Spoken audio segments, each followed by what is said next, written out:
tinggikan namamu, masyurkan perbuatanmu yang ajaib. Sebab itu ku muliakan namamu, nyatakan perbuatanmu selamanya.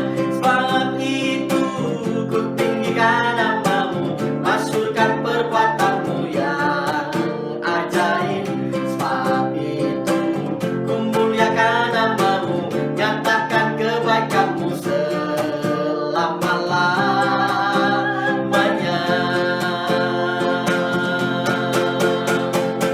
Hanya dekat Tuhan saja aku tenang, daripadanya lah keselamatanku. Sebab itu, tinggikan namamu, amin, masyurkan perbuatanmu yang amin. ajaib. Sebab itu ku muliakan namamu, nyatakan kebaikanmu selamanya. Sebab itu ku tinggikan namamu, masyurkan perbuatanmu yang ajaib. Sebab itu ku muliakan namamu, nyatakan kebaikanmu selama-lamanya.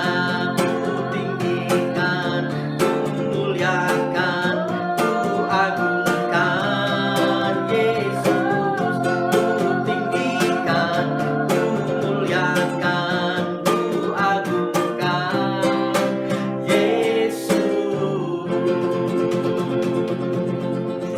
Haleluya, Tuhan Yesus memberkati. Puji Tuhan, saudaraku, mari kita siapkan hati kita untuk mendengarkan firman Tuhan. Kita buka hati kita yang terbaik untuk Tuhan berbicara, dan izinkan Roh Kudus berkarya di hati saudara, sehingga setiap firman yang kita boleh dengar mengubahkan hati kita, membuat hidup kita makin mengasihi Tuhan. Sebelum kita dengar firman Tuhan, saya mengajak kita naikkan satu pujian tentang kerinduan hadirat Tuhan. Haleluya.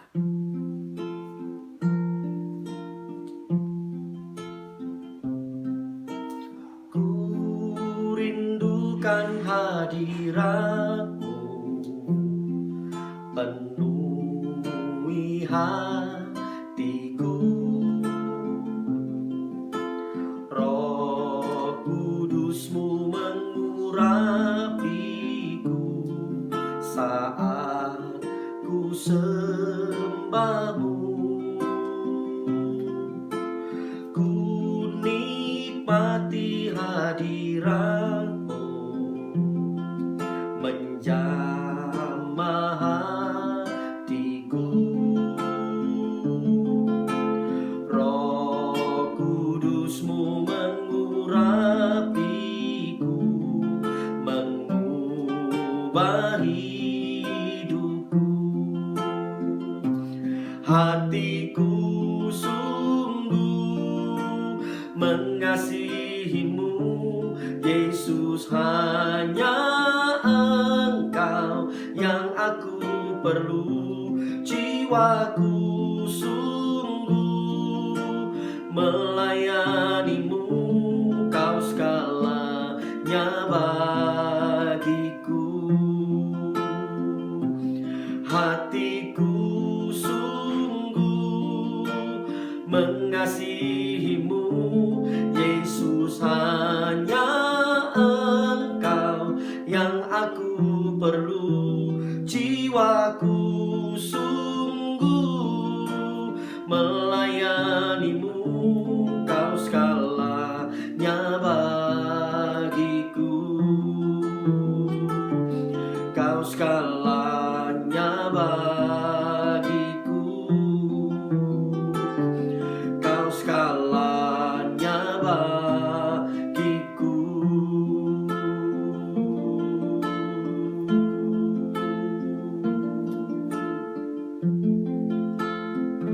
Mari kita masuk dalam doa. Bapa di sorga, kami datang kepadamu, bersyukur buat anugerah-Mu, kasih-Mu yang berlimpah. Tuhan, nyatakan dalam hidup kami. Sekarang Tuhan, saatnya kami boleh belajar bersama-sama kebenaran firman Tuhan. urapi hamba-Mu, diurapi setiap anak-anak-Mu yang mendengarkan firman-Mu dimanapun mereka berada. Biarlah melalui firman hari ini yang lemah dikuatkan, yang sakit disembuhkan, yang kekurangan diberkati Tuhan. Biarlah hikmat Tuhan menyertai, mengurapi kami semuanya dan hamba-Mu yang menyampaikan isi hati-Mu. Tutup bungkus dengan kuasa darah-Mu, sembunyikan di belakang salib-Mu, dan biarlah kemuliaan Tuhan saja yang nampak. Dalam nama Yesus kami bersyukur, kami berdoa. Haleluya, haleluya. Amin.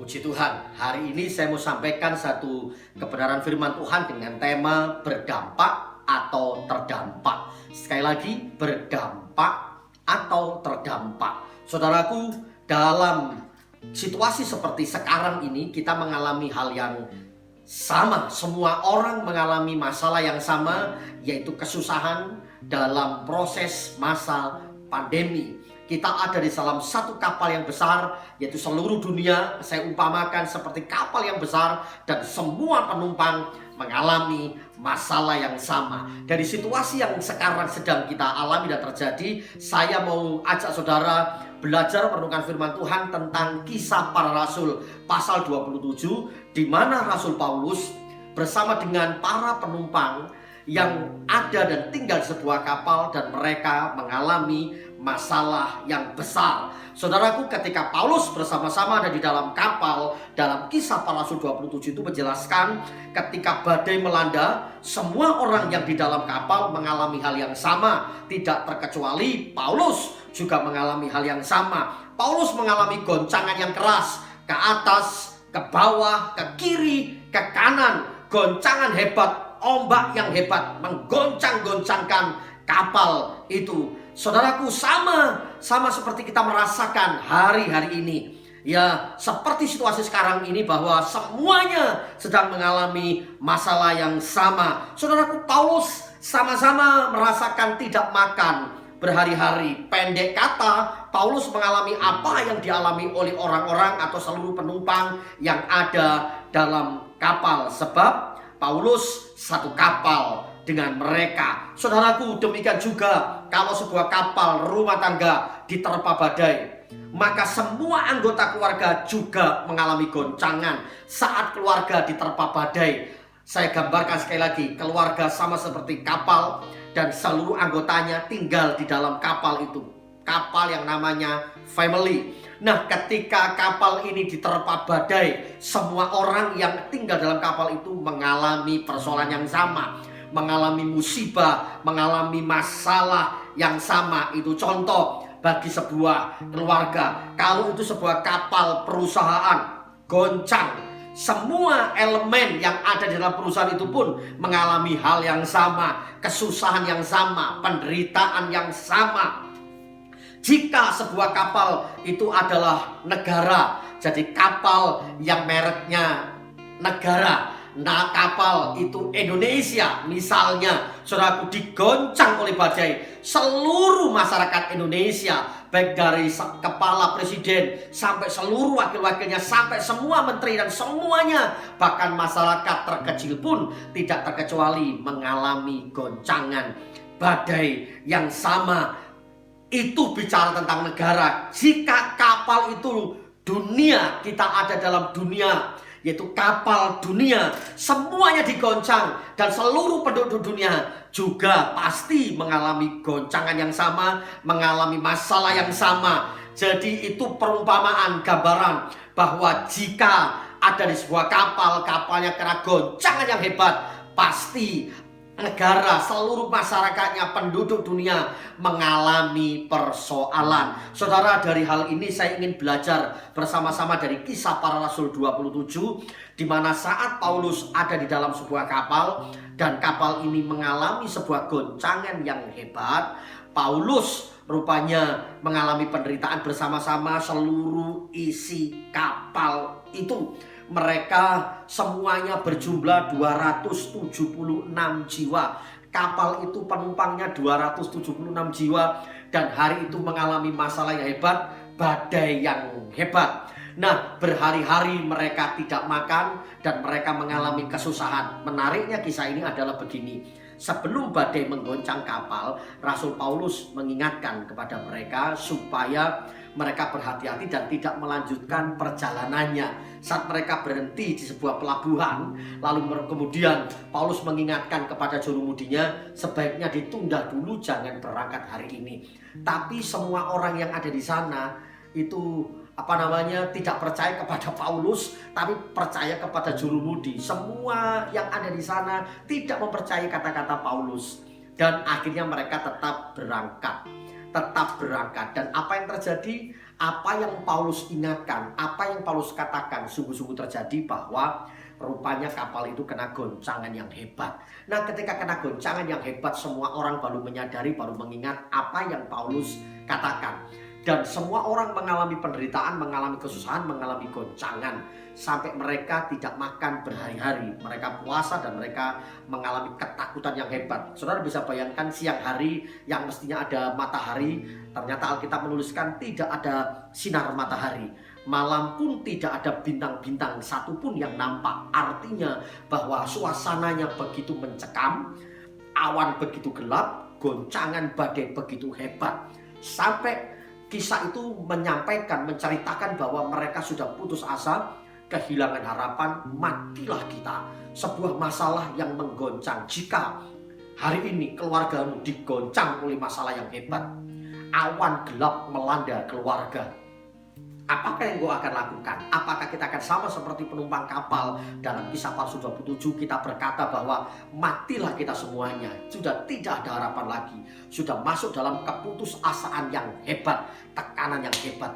Jika negara dihadapkan dengan kenyataan yang sama, negara dihadapkan dengan goncangan yang hebat, lalu seluruh para pemimpin dimulai dari presiden. Seandainya kita punya pemimpin, presiden berkata bahwa tidak ada harapan lagi, semuanya hitam, gelap, kacau balau. Apa yang terjadi dengan penduduk, apa yang terjadi dengan masyarakat, semuanya akan mengalami kedukaan, kesedihan yang hebat dan keputusasaan. Pentingnya seorang pemimpin untuk mengucapkan perkataannya. Saudaraku, apa yang terjadi ketika pemimpin negara-negara semuanya ngomong seperti itu? Saudara bisa bayangkan kekacauan akan terjadi dan keputusasaan yang hebat akan terjadi. Nah, saudaraku, peristiwa dalam Kisah Pasal 27 sangat luar biasa. Ketika mereka mulai putus harapan, ketika mereka merasakan tidak ada pertolongan, ketika suasananya semakin mencekam, Paulus sekali lagi berdiri menyampaikan pesan penting kepada mereka. Paulus berdiri tegas dan berkata kepada mereka bahwa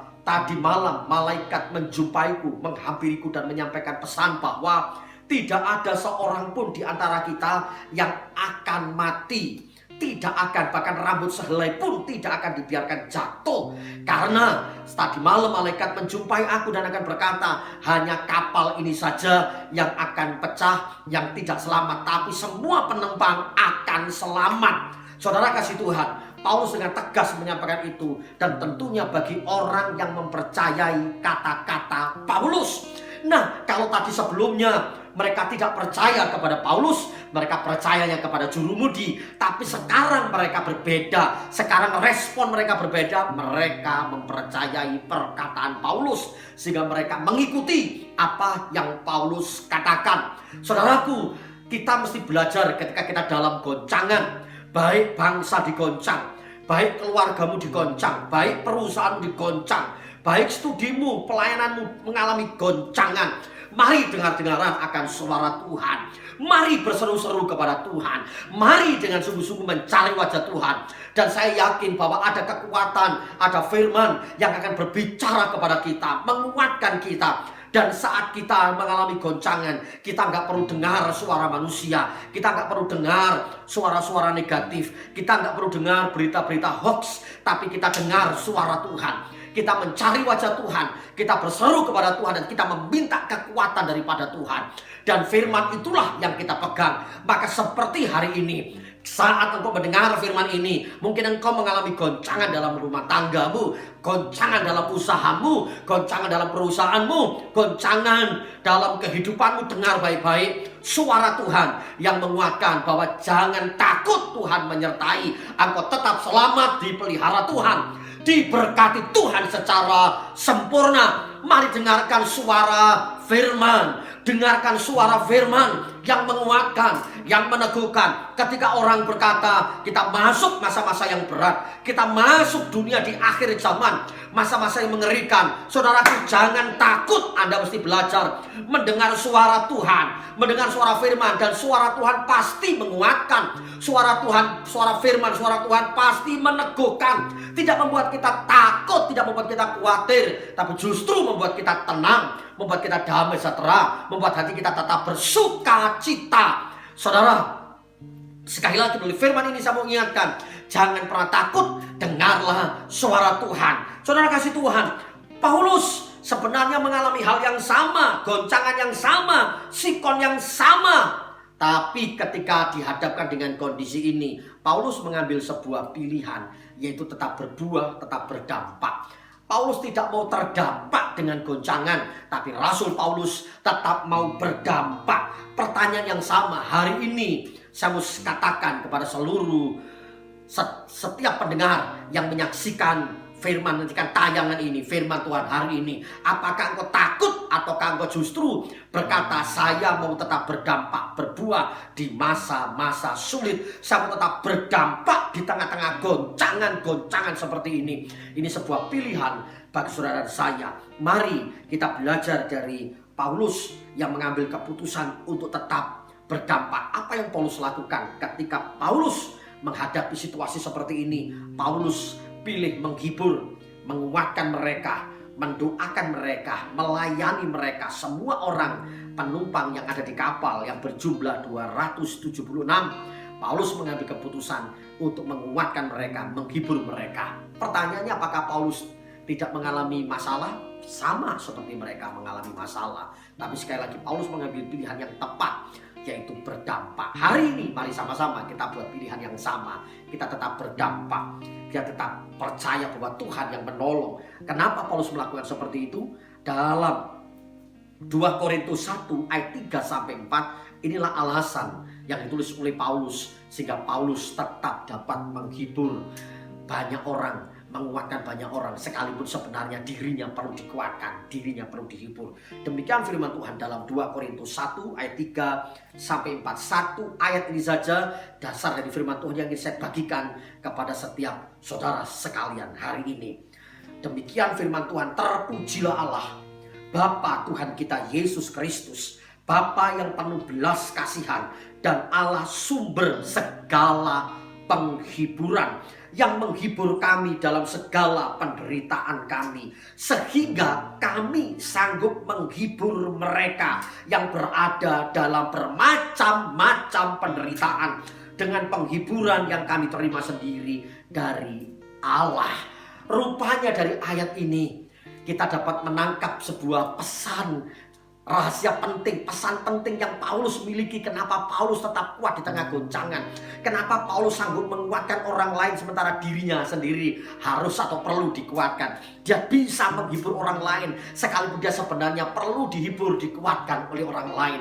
Paulus mengambil pilihan untuk tetap berdampak. Rupanya Paulus telah mengalami penghiburan daripada Tuhan. Paulus mengalami penghiburan. Jadi setiap pelayanan Paulus dalam penderitaan, Paulus bisa melewatinya karena Paulus mengalami lebih dulu Tuhan, mengalami penghiburannya, mengalami kekuatannya. Itu didapati Paulus ketika Paulus mencari Tuhan dan perkenanan Tuhan ada dalam diri Paulus. Maka inilah rahasia saudara saya menghadapi masa pandemi, masa-masa yang sulit ini. Ketika Anda dan saya mengalami Kristus dalam hidup kita, kita betul-betul hidup dan tinggal dalam firman Tuhan. Dalam firman-Nya saya percaya Roh Kudus, Roh penghibur, Roh penolong itu akan menolong kita, memberikan kekuatan kita, menghibur kita. Ketika kita susah, dihiburkan. Ketika kita takut, dikuatkan. Siapa itu? Pribadi Roh Kudus. Karena kita mengalami Kristus, mengalami Yesus, bersekutu erat dengan Tuhan. maka kekuatan itu akan muncul. Tidak ada ketakutan. Justru di tengah-tengah situasi seperti itu tetap berdampak bagi banyak orang. Hari ini saya mau bertanya kepada saudara sekalian, kalau engkau mengalami goncangan hari ini, kalau usahamu mengalami goncangan, keluargamu mengalami goncangan, pertanyaan saya, apakah di tengah goncangan itu Anda mau berkata, saya putus asa? Atau Anda berkata, saya tidak akan pernah menyerah karena saya tahu Tuhan bersama-sama dengan saya. Saya akan terus berjalan maju, saya akan terus melayani Tuhan, saya akan terus bekerja giat, saya akan terus menabur, saya akan terus berbagi, saya akan terus berdampak, menghiburkan yang lemah, menguatkan yang lemah. Justru kita tidak menyendiri, kita mencari keamanan sendiri, kita bersembunyi untuk kita aman, tapi kita tidak lakukan itu. Saya mau sarankan, saya mau sampaikan firman ini, mari tetaplah berdampak. Justru saya mau katakan, hari-hari ini adalah kesempatan emas. Sekali lagi, kesempatan emas untuk Anda dan saya berbagi. Kesempatan emas untuk Anda dan saya berdampak. Inilah waktunya kita untuk berdampak. Inilah waktunya kita untuk berbuah, menghasilkan buah-buah. Banyak orang di sekitar kita yang perlu dikuatkan. Banyak orang di sekitar kita yang perlu kita hiburkan. Mereka yang penghasilannya mulai merosot, bahkan tidak punya penghasilan lagi. Mereka yang susah, mereka yang menderita karena kehidupan, karena masa-masa sulit. Anda adalah kesempatan yang baik bagi Anda untuk mendekati mereka, untuk menepuk bahu mereka dan berkata, tetap sabar, tetap kuat. Kristus Tuhan kita tidak pernah tinggalkan kita. Saudaraku, Tuhan sedang mencari orang-orang yang punya model seperti ini. Cari orang-orang yang modelnya seperti ini, seperti Paulus, yang mengalami goncangan di dalam kapal, semuanya mengalami masalah, tapi sanggup menghibur, menguatkan mereka. Dan akhirnya suara Paulus didengar mereka. Dan kita tahu kisah ini, kalau Anda baca dalam Kisah Para Rasul 27, ya, Anda baca akhirnya apa yang dikatakan Paulus sungguh-sungguh terjadi. Tidak ada seorang pun yang mati. 276 jiwa selamat semuanya. Hanya kapal itu yang pecah dan mereka bisa selamat sampai di pinggiran karena pertolongan Tuhan. Artinya apa, saudaraku? Ketika kita pegang firman Tuhan, pegang janji Tuhan, Tuhan tidak pernah kecewakan kita. Tuhan tidak pernah melupakan janjinya. Tuhan tidak pernah lalai. Maka jika hari ini rumah tanggamu goncang, jika hari ini usahamu goncang, jika hari ini engkau punya pergumulan yang hebat, digoncang dengan masalah yang hebat, saya mau katakan, jangan pernah menyerah, jangan pernah putus asa. Tetap percaya janji Tuhan, tetap mempercayai Tuhan, semakin mencari Tuhan, semakin bergaul dengan Tuhan, dan pastikan itu adalah sebuah kesempatan emas untuk kita berdampak bagi orang lain. Lihat sekelilingmu, saudaraku, jangan kau tengok masalahmu sendiri, jangan kau berkata untuk dirimu sendiri, berorientasi kepada dirimu sendiri, menyelamatkan dirimu sendiri. Jangan. Tapi mari kita tengok kanan kiri kita, sebelah kita. Mungkin ada keluargamu, sanak saudaramu, tetanggamu, sahabat-sahabatmu. Engkau perlu kunjungi mereka, engkau perlu kontak mereka, engkau perlu kuatkan mereka, engkau perlu doakan mereka. Apakah saudara mau lakukan ini? Apakah saudara mau lakukan ini? Berdampak dan berdampak. Saudara kasih Tuhan, sebuah pilihan ketika goncangan terjadi. Apakah memang kita mau tetap tegar, tetap percaya janji Tuhan, lalu justru memakai persoalan situasi goncangan ini sebagai kesempatan untuk kita berbagi, kesempatan kita untuk berdampak bagi orang lain. Maka saya katakan, justru masa-masa sulit adalah sebuah peluang yang baik untuk kita bersaksi. Masa-masa yang sukar adalah kesempatan emas untuk kita investasi bagi kerajaan sorga, untuk kita berbagi, bersaksi tentang kebaikan Tuhan, bersaksi tentang kebaikan.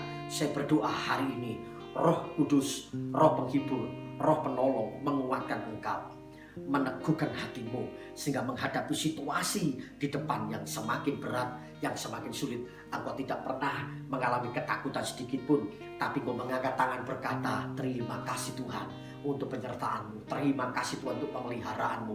Terima kasih Tuhan untuk rencanamu. Terima kasih Tuhan untuk rancanganmu yang ajaib. Kami mempercayai firman-Mu. Dan terus Tuhan pakai kami dalam keadaan seperti ini untuk kami tetap berdampak, berbuah. Dan pakai kami Tuhan supaya kami mempergunakan waktu-waktu ini untuk kami lakukan sesuatu yang positif, yang baik untuk kemuliaan nama Tuhan. Haleluya. Bila firman Tuhan yang singkat ini meneguhkan, menguatkan, bahkan mengubahkan hatimu, mengubah hati kita, mengubah pikiran kita yang tadinya kita takut, yang sebelumnya kita khawatir, yang sebelumnya kita berorientasi hidup hanya untuk diri sendiri, menyelamatkan diri sendiri, dan kita ketakutan yang paranoid. Tapi sekarang kita berkata, ini adalah waktu yang terbaik, kesempatan emas untuk saya berbagi, untuk saya bersaksi, untuk saya melayani. Saudaraku, jangan sampai Anda dan saya dengan masa-masa pandemik ini kita justru makin merosot, makin mundur. Jangan. Tapi kita semakin semangat, semakin membara, semakin maju, semakin berkarya. Ini adalah tantangan kita untuk sama-sama membangun, berkarya, dan semuanya hanya untuk kemuliaan nama Tuhan. Haleluya. Kiranya firman ini memberkati kita semuanya. Puji Tuhan. Shalom. Tuhan Yesus memberkati.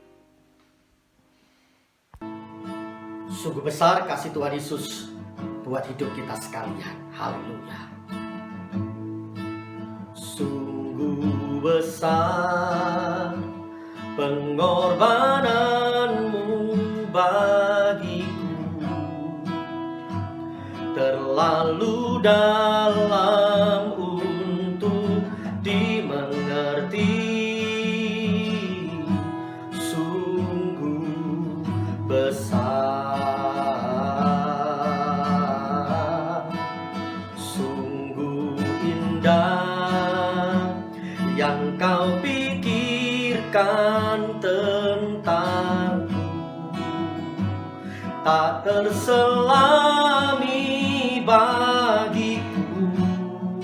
Oh, sungguh indah. Saudaraku, saatnya kita akan masuk dalam perjamuan kudus, persekutuan dengan tubuh dan darah Tuhan Yesus Kristus.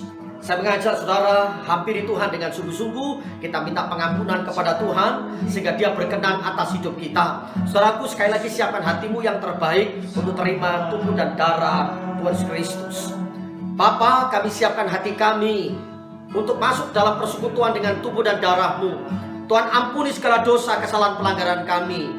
Layakkan setiap kami untuk menerima tubuh dan darah-Mu yang kami imani. Ada kekuatan, ada kuasa di dalamnya. Oleh karena sekarang ini ya Tuhan, kami siap untuk menerima persekutuan tubuh dan darah Tuhan Yesus Kristus. Haleluya, haleluya. Jemaat yang dikasih Tuhan, saudara pegang roti di tangan kanan saudara, angkat tinggi dari kepala kita.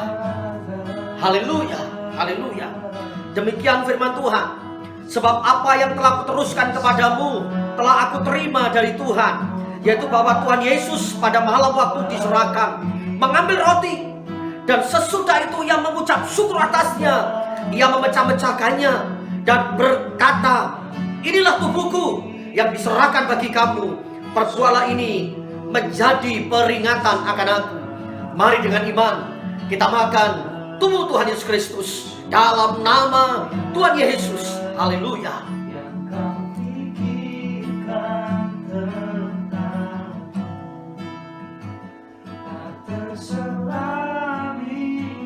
Saudaraku, pindahkan cawan di tangan kanan saudara. Angkat tinggi dari kepala kita. Haleluya. Demikian juga Ia mengambil cawan sesudah makan, lalu berkata, cawan ini adalah perjanjian baru yang dimeteraikan oleh darahku.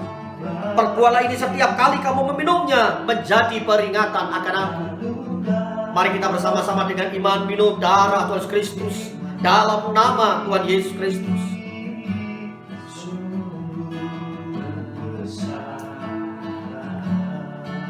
Mari kita datang mengangkat dua tangan. Kita bersyukur buat kasih Tuhan. Haleluya. Haleluya.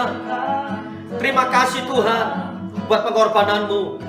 Terima kasih buat tubuh dan darahmu yang berikan kami kekuatan, kelepasan. Kami percaya hari ini yang sakit disembuhkan, yang kekurangan diberkati oleh Tuhan, dan bila damai sejahtera Tuhan, pertolongan Tuhan dinyatakan. Sekarang kami berkata, bulan ini, Mei ini Tuhan, kami boleh menghadapi hari-hari kami bersama dengan Tuhan, menghadapi tantangan-tantangan ke depan bersama dengan Tuhan, dan kami akan melihat keajaiban, kemuliaan Tuhan dinyatakan dalam hidup kami. Terima kasih Bapa, terpuji namamu. Dalam nama Tuhan Yesus Kristus kami bersyukur, kami bersyukur, kami bersyukur, dan kami berdoa. Haleluya, haleluya, amin, amin. Saudaraku, kita siapkan hati kita untuk menerima doa berkat. Buka hati saudara, haleluya. Kiranya Engkau memberkati aku berlimpah-limpah dan memperluas